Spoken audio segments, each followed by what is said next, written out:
Ya, Giancarlos. Bien, buenas tardes. Mi nombre es Giancarlos Rodríguez Núñez. Yo les estaré hablando acerca de la protuberancia anular y el bulbo raquídeo. Continúa, por favor, Orquídeo. Bien, la protuberancia anular la encontraremos como tipo una protrusión anterior. Esto es debido a que los pedúnculos cerebelosos medios y las conexiones pontocerebrales nos permiten esa localización de la misma. Lateralmente, la protuberancia anular descansa en la cara posteromedial de la porción petrosa del temporal. Existen algunos espacios de la misma que contienen líquido cefalorraquídeo que se encuentra entre la cara lateral de la protuberancia anular y la cara anterior del cerebelo. Esto recibe el nombre de cerebelo-pontino o pontino cerebeloso. Los nervios involucrados en la misma son el séptimo y octavo y cruzan este espacio para entrar al conducto auditivo interno. Continúa, por favor, Orquídea. Bien, es importante esto ya que debido a su localización y contenido, las lesiones tumorales son más propensas a ocurrir en esta región. Tumores como vainas nerviosas pueden causar daños a las estructuras vecinas, generando signos sintomatológicos característicos. En la imagen de la derecha pueden ver la flecha que está señalando. Esa es la protuberancia anterior. Noten que la protuberancia se dirige a la parte anterior, es como tipo un muñero, y ese es lo que lo caracteriza y lo que lo identifica. Continúa, Orquídea. Bien, el bulbo raquídeo es la porción más caudal del tronco del encéfalo, conecta con la médula cervical a nivel del agujero occipital.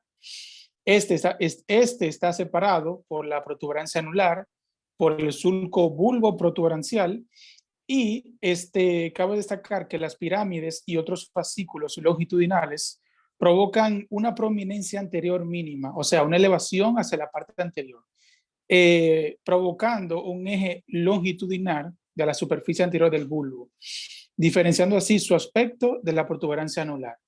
Continúa, por favor, Orquídea.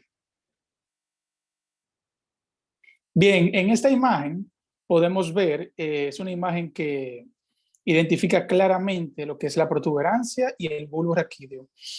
Noten que la protuberancia, como les dije, sobresale, es la que más sobresale de esta región, y el bulbo raquídeo le continúa debajo, con una pequeña elevación o prominencia. Hasta aquí mi parte.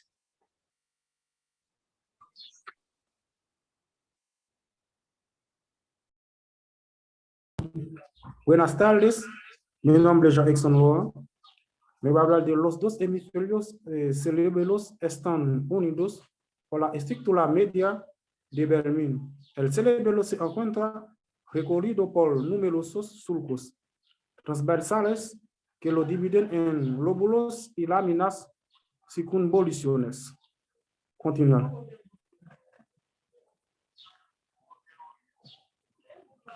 El surco anterosuperior o primario divide el cerebelo en los lóbulos anterior y posterior. El lóbulo posterior se encuentra dividido por otro surco principal, surco posterolateral y los lóbulos floculonodular y nodular. Está aquí mi parte. Gracias.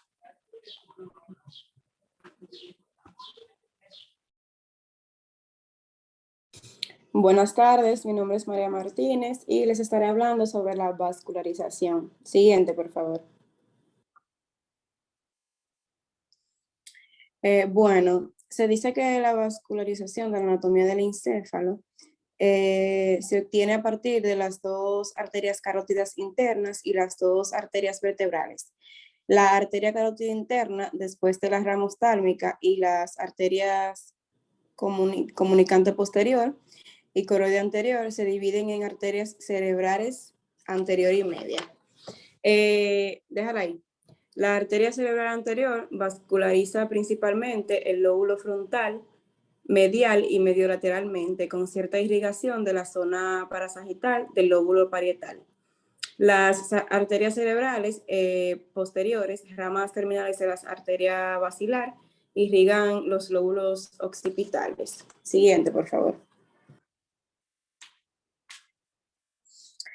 En las imágenes axiales de tomografía computarizada, el territorio vascular se delimita fácilmente trazando una línea a lo largo del curso anterior y posterior del borde lateral de los ventrículos laterales. El área entre la porción anterior de la cisura interhemisférica y una línea a lo largo de la pared anterolateral del ventrículo lateral es el territorio de la arteria cerebral anterior. El área entre la porción posterior de la cisura interhemisférica y una línea a lo largo de la pared posterolateral del ventrículo lateral constituye el territorio de la arteria cerebral posterior. El área entre las líneas a lo largo de la pared del ventrículo lateral es el territorio de la arteria cerebral media.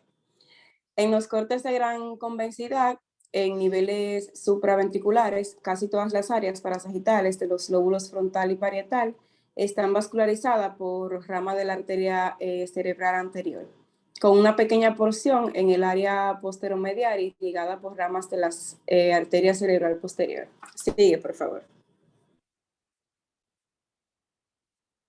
Y ya para finalizar, en la fosa posterior, el vermis inferior, los hemisferios cerebelosos y el plexo coroide del cuarto ventrículo están vascularizados por la arteria cerebelosa posterior-inferior y sus ramas, que se originan en la arteria vertebral antes o a nivel del agujero occipital.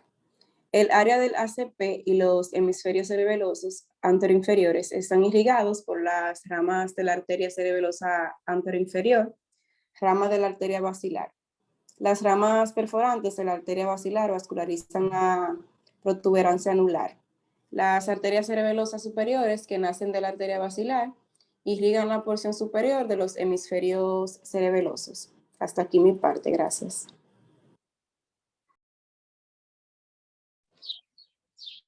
Saludos, mi nombre es Cristel Santange, matrícula 217-0073. Les voy a hablar sobre las técnicas de imagen tomográficas.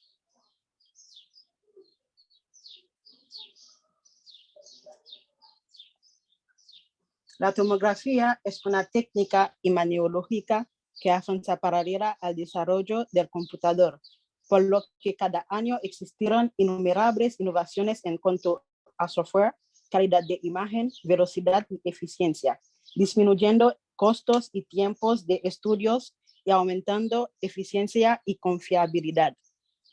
Sigue, por favor. La tomografía computarizada, técnica relativamente reciente, ofrece imágenes más útiles del tórax de tejidos blandos y óseos, imágenes que son resultado de múltiples lecturas digitales desde muchos ángulos sintetizadas por un ordenador en una imagen digital. Los ordenadores más potentes han creado imágenes más potentes, construyen imágenes tridimensionales que se pueden ver en cualquier dirección.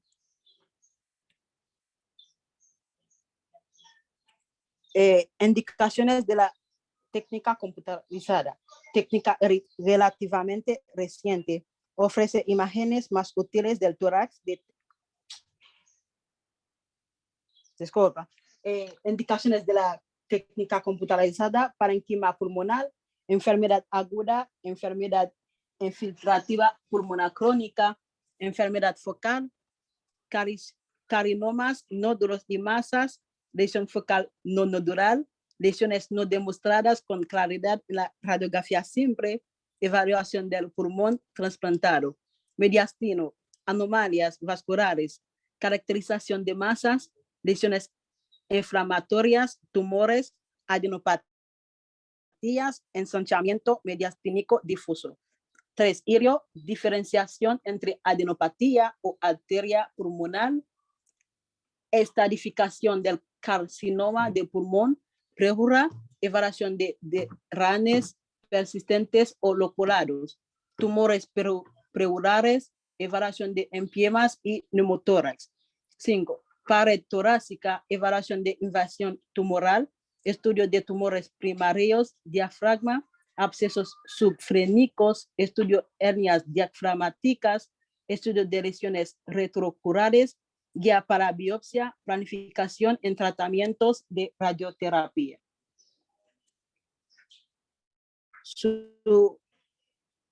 Sigue, por favor. Sus generalidades de la tomografía computarizada torácica estándar se suele realizar mediante cortes contiguos de 1 centímetro de grosor desde los vértices pulmonares hasta los ángulos costofrénicos posteriores, abarcando el diafragma y el abdomen superior. Los pacientes son estudiados en decúbito supino y expiración máxima forzada. Las exploraciones se realizan con o sin la administración de contraste. Los datos de los mismos se reconstruyen mediante un algoritmo matemático que determina las características de las imágenes resultantes. Sigue, por favor. Las técnicas de imagen de corte son axial, imagen perpendicular al eje longitudinal del paciente, sagital, imagen paralela al plano lateral del paciente, coronal, imagen paralela al plano frontal del paciente. Sigue, por favor. Aquí tenemos las imágenes. ¿Puede seguir, por favor? La técnica computarizada presenta una mejor discriminación de contraste que la radiografía convencional y se distingue más fácilmente entre músculo, líquido y grasa. La densidad en la técnica computarizada se expresa en unidades Ausfeld, que en el pulmón tenemos 800 UH, grasa 80 UH, agua 0 UH, músculo 40 UH y hueso que son 950.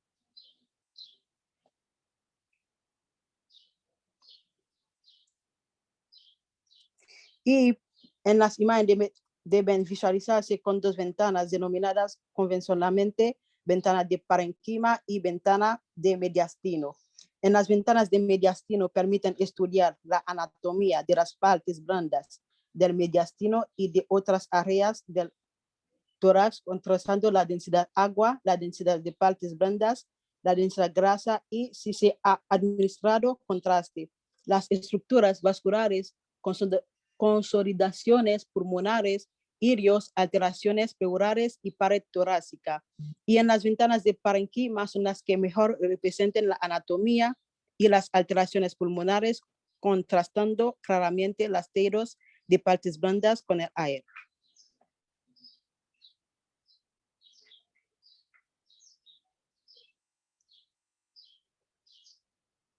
Aquí son las imágenes de las ventanas de mediastino. Y por último, sigue por favor. Son las imágenes de las ventanas de parénquima. Aquí está mi parte, gracias. Buenas tardes, mi nombre es Esther y para concluir con esta exposición le estaré hablando sobre los estudios con contraste. Por favor.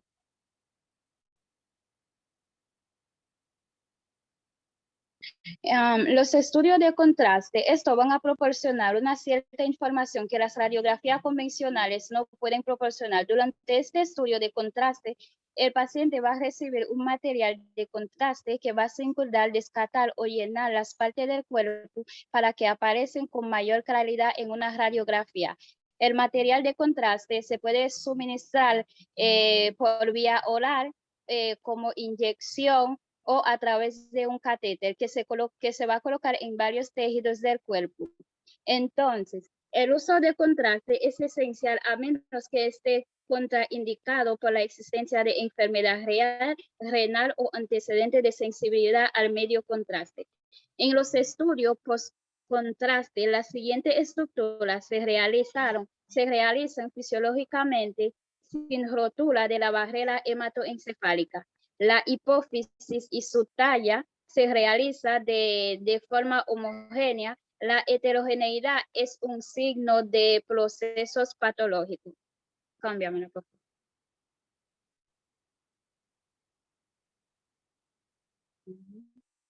Excepto en los traumatismos agudos, excluyendo la hemorragia en el ictus agudo, la hidrocefalia y el seguimiento de paciente traumatizado, el uso de medios de contraste intravenoso es rutinario. Deben administrarse al menos 100 milímetros, preferiblemente 150 milímetros de agente de contraste yodado al 60% para conseguir unos resultados óptimos. Hasta aquí fue nuestra exposición.